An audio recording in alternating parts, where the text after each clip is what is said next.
In local matters, we are taking a closer look at gun laws in the state of Texas, where a gunman went on a deadly rampage over the weekend, killing 7 people and wounding more than 20 others. CBS News has learned that the shooter purchased the AR-style rifle in a private sale. Meanwhile, Walmart today announced the company will no longer sell ammunition for handguns and short-barrel rifles. This follows last month's deadly shooting at a Walmart in El Paso, Texas.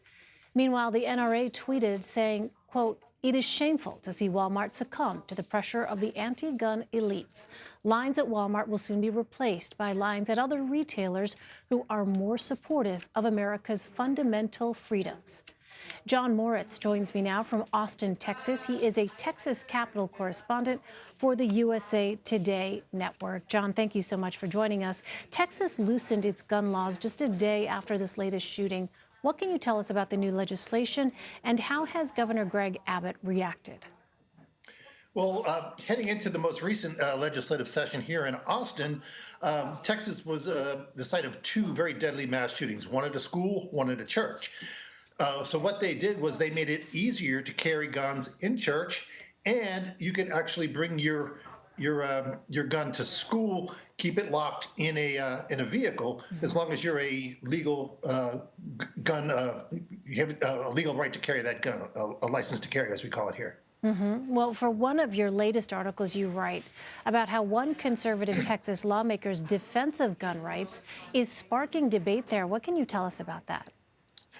Well, yes, we have a lawmaker from Tyler, Texas. That's East Texas, pretty conservative, very gun right friendly part of our state. And he took to Twitter in the hours after the Odessa shooting saying, "I will say no to background checks. I will say no to red flag laws. I will say no to limiting magazine capacities." He called gun ownership a God-given right here in Texas, and he was not going to let that go easily. The reaction to his tweets was pretty overwhelming, largely negative from my research. I didn't really quantify whether the reaction was only within Texas or all over, but he's getting some pushback from his colleagues in the Texas House on the Democratic side who say, no, wait a minute, you're talking about a Texas of decades ago. This is a modern Texas. This gun violence is real, it's pervasive, and we can't just say the Second Amendment is sacrosanct and leave it there.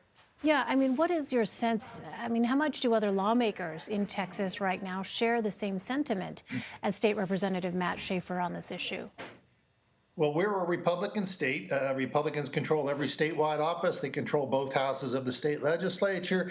And there's a partisan divide in Texas, just like there is around the country. The Republicans in charge are very loath to touch that third rail of gun control. Democrats, meanwhile, tomorrow there's going to be a series of organized events in major cities around the country where lawmakers representing those areas are going to come out and say, no, here's our plans. Let's limit magazine size. Let's get these red flag laws. And let's do some of the other things that we think could help either put an end to these mass shootings or at least slow them down. Republicans are not at all convinced that that's going to be the way to go. So we're not going to have a legislative session scheduled here in Texas until 2021. But I don't see this partisan divide ending anytime soon, with the possible exception is that there's the national spotlight's on Governor Greg Abbott right now. He's presided over 5 mass shootings in Texas. And this is going to be part of the defining moments of his term in office. And he sounds like he wants to do something. He's still a Republican. He's still a gun rights guy. He's convening roundtables. He's talking with all sides. So we'll see. But I think not only the spotlight, but the pressure's on him to tell Texas where he thinks it ought to be going on this very, very divisive issue. Yeah, you know, and just going back to the new new legislation, I think some folks outside of Texas, you mentioned that the legislation came in the wake of a couple of shootings, including a church shooting. I believe you're talking about the Sutherland Springs shooting. Is that right? That's correct. Yeah. Yes. So I covered that shooting, and the thing that I recall from that is most especially that has been different from other mass shootings. It was a person armed with a gun, another person that actually helped initially engage. It wasn't law enforcement, but it was another gun owner, in fact, who engaged the suspect before the law enforcement was able to arrive. Is that correct? That is correct, and that individual, Steve Williford, he was a